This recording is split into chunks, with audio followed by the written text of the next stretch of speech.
दोस्तों नमस्कार, आप देख रहे हैं द राष्ट्र और मैं हूं निशांत और मेरे साथ मेरे सहयोगी अभिषेक जी जुड़ चुके हैं। अभिषेक जी, स्वागत है आपका। धन्यवाद निशांत। आज हम लोग जानेंगे साहेबगंज विधानसभा के बारे में, जो मुजफ्फरपुर जिले के अंतर्गत साहेबगंज विधानसभा आती है, जहां के विधायक डॉक्टर राजू कुमार सिंह हैं और हाल में मंत्री भी हैं, पर्यटन मंत्री भी। तो उसी के बारे में हम उस विधानसभा की चर्चा करेंगे कि क्या माहौल लग रहा है 2025 के चुनाव में। इसी के बारे में हम अपने सहयोगी अभिषेक जी से जानना चाहेंगे। आज हम जिस सीट को लेकर के बात कर रहे हैं या जिस सीट पे हम लोग आज अपना विचार रखेंगे, वो सीट पहले से हॉट सीट है। हॉट सीट इसलिए है क्योंकि वहाँ पे अब नाक की लड़ाई हो चुकी है। इससे पहले राजू कुमार सिंह राजू वीआईपी में थे। जब एनडीए से वीआईपी अलग हुआ, उस समय राजू सिंह अपने तीन अन्य विधायक के साथ खुद बीजेपी में आकर के शामिल हो गए। मतलब मुकेश सहनी की पार्टी को पूरा खत्म कर दिए।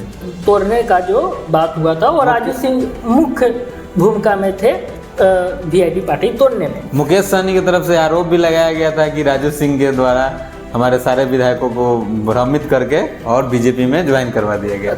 इतना एक्टिव हुए हैं, जैसे कि आपको मैरिन ड्राइव पे जैसे डबल डेकर बस चलने की जब बात हुई, जब उस समय जब राजू सिंह उद्घाटन के मतलब मंत्री बने हैं, तब से काफ़ी सक्रिय हो गए। हाँ, इनको अपना प्रचार करने आता है, सोशल मीडिया का इस्तेमाल करने आता है और क्षेत्र में पकड़ भी है। क्षेत्र में पकड़ मैं इसलिए बोल रहा हूँ कि 2004 से लगातार विधायक है। सिर्फ 5 साल के लिए बीच में रमविचार राय, जो कि पूर्व कृषि मंत्री थे बिहार सरकार में, आपदा प्रबंधन मंत्री भी रह चुके हैं, जो कि लालू यादव के सबसे करीबी मंत्रियों में से एक थे, सबसे करीबी खास लोगों में से एक। मतलब जो घर का माहौल होता है वैसे संबंध थे लालू प्रसाद यादव और रमविचार राय के साथ। अब रमविचार राय इस दुनिया में नहीं रहे, उनका स्वर्गवास हो गया विधानसभा चुनाव के 2020 के विधानसभा चुनाव के कुछ दिन बाद।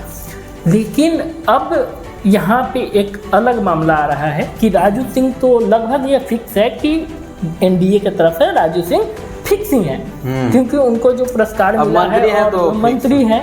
पर देखिए, मैं बीजेपी में और नहीं देखता हूँ कि आप मंत्री है तो फिक्स है, लेकिन उन मुख्य मंत्रियों में से है, वो प्रमुख मंत्रियों में से हैं जिनका अभी दबदबा है या वर्चस्व है, जो लाइमलाइट में। एक और चीज है ना, राजू सिंह का जो है युवाओं में काफी क्रेज रहता है। हाँ। राजू सिंह को लेकर जो साहेबगंज विधानसभा तो है ही, मतलब युवाओं में जो उनके प्रति जो क्रेज है, ये चीज देखने को मिलता है। मैंने बोला है कि उनको सोशल मीडिया हैंडलिंग करने आता है और समाज में उनका कार्य हो या जमीनी स्तर पर ना हो, लेकिन वे आपको हमेशा अपने विधानसभा में मिल जाएंगे कहीं पर भी।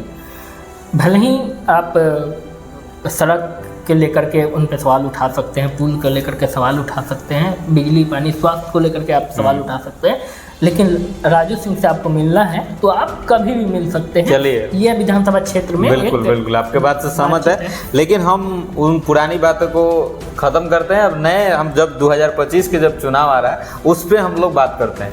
2025 के चुनाव में आरजेडी से पहले से टिकट जो है 2020 के चुनाव में आरजेडी से टिकट रामविचार राय को मिलता था और वो फिक्स थे आरजेडी की तरफ से, लेकिन अभी रामविचार राय इस दुनिया में नहीं है। इस बार के चुनाव में आरजेडी के तरफ से कई सारे उम्मीदवार हैं जो लाइन में लगे हुए हैं अपनी भाग्य आजमाने के लिए। अब पार्टी किन पे भरोसा करती है वो अलग बात है, या ये सीट वीआईपी के खाते में जाती है, क्योंकि इस बार वीआईपी गठबंधन में है। अब वो अलग बात है कि वो चुनाव तक गठबंधन में रहती है या पिछली बार की तरह इस बार भी उनका साथ छोड़ती है। लेकिन अगर ये सीट आरजेडी के खाते में जाती है तो क्या आरजेडी को किनको टिकट मिलने की संभावना है, और अगर वीआईपी में जाती है तो वीआईपी से भी कई सारे उम्मीदवार हैं जो रेस में है, तब क्या कौन से उम्मीदवार होंगे जो राजू सिंह को टक्कर दे सकते हैं? देखिए, अभी अगर यह जो सीट है वो आरजेडी के खाते में जाती है तो मुकाबला बहुत मजबूत हो जाता है। ऐसे क्योंकि अभी आरजेडी से 4-5 ऐसे उम्मीदवार हैं जिनमें से किन्हीं को नहीं कहा जा सकता है कि ये कमज़ोर है और ये बैठ जाएंगे। पाँचों में से पाँचों उम्मीदवार, लगभग 3 उम्मीदवार तो ऐसे हैं जिनमें आपस में ही इतनी काटी का टक्कर है कि आप कह नहीं सकते हैं कि क्या होने वाला है। एक कभी तुलसी राय हैं, पृथ्वीनाथ राय हैं, और एक धीरज शुक्ला है जो कि मुन्ना शुक्ला के भतीजे हैं। ये 3 लोग जो हैं ये आरजेडी के टिकट के रेस में सबसे अग्रिम रेस में चलने वाले हैं। उसके बाद अगर आप वीआईपी को देखते हैं तो वीआईपी में अभी इंजीनियर राजेश सहनी जो कि अभी जिला पारिषद भी हैं साहिबगंज से, तो उनका भी नाम आ रहा है, वो भी खास तौर पे प्रचार कर रहे हैं। उसके बाद एक नए नाम की चर्चा हो रही है वीआईपी से और वो नाम है राजकुमार सिंह।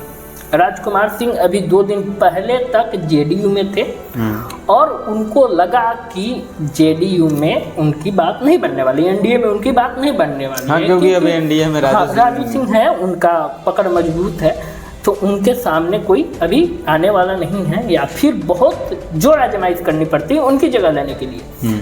तो सामने वाले खेमे में राजकुमार सिंह जाने वाले हैं। अब वो निर्दलीय आते हैं या वीआईपी से आते हैं, इस पे संशय बना हुआ है, लेकिन लोगों का कहना है कि वो वीआईपी ज्वाइन कर सकते हैं।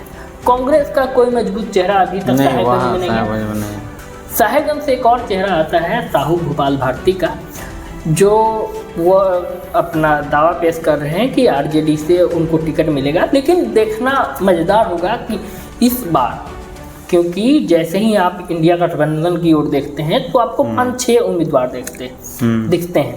अगर इन 5-6 उम्मीदवार में से किन्हीं एक को टिकट मिलता है, अगर इसमें से 2 उम्मीदवार भी निर्दलीय खड़े होते हैं या एक भी ऐसे उम्मीदवार, जो मैंने पहले 3 उम्मीदवार का नाम बताया, तुलसी राय, पृथ्वीनाथ राय, धीरज शुक्ला, ये तीनों में से किन्हीं एक को टिकट मिलता है और इनमें से कोई एक भी अगर निर्दलीय खड़ा होता है या अन्य किसी पार्टी से आकर के खड़ा होता है, तो फिर साहेबगंज का जो यह गेम है वो बहुत ही रोमांचक हो जाएगा।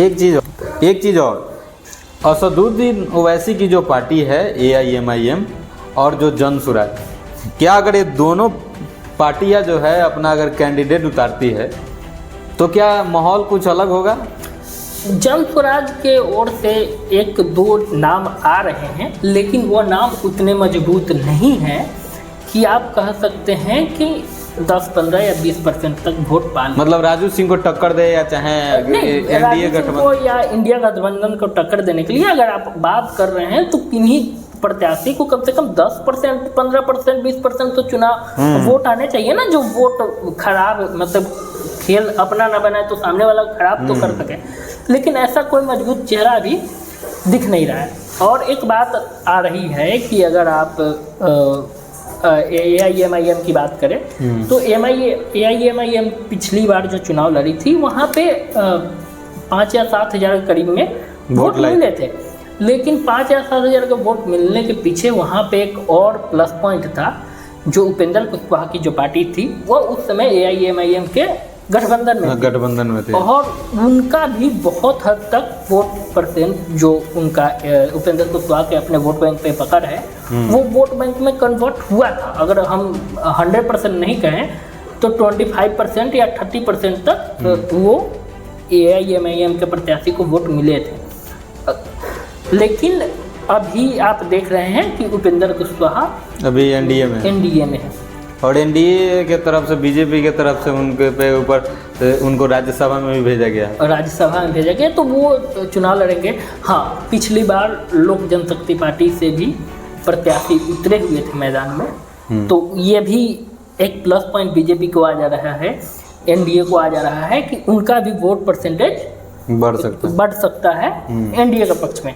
लेकिन फिर एक वोट परसेंटेज घटने की बात आ रही है, जो कि वीआईपी मुकेश सहनी अब इंडिया गठबंधन में चले गए हैं, तो उनके लिए भी एक मजबूत दावेदारी है कि एक वोट बैंक जो कहते हैं वो इंडिया गठबंधन की तरफ जाता दिख रहा है। आपको क्या लग रहा है साहिबगंज विधानसभा से इस बार कौन जीत रहे हैं और किनको कौन सी पार्टी टिकट दे रही है? आप अपनी प्रतिक्रिया कमेंट बॉक्स में दे सकते हैं और वीडियो को लाइक करें। अगर आपको ये सीरीज अच्छी लग रही है तो आप कमेंट करिएगा। हम ऐसे और भी सीरीज और भी अगर आप विधानसभा के बारे में जानना चाहते हैं तो आप कमेंट करिए। हम हर एक विधानसभा का विश्लेषण लेके आएंगे।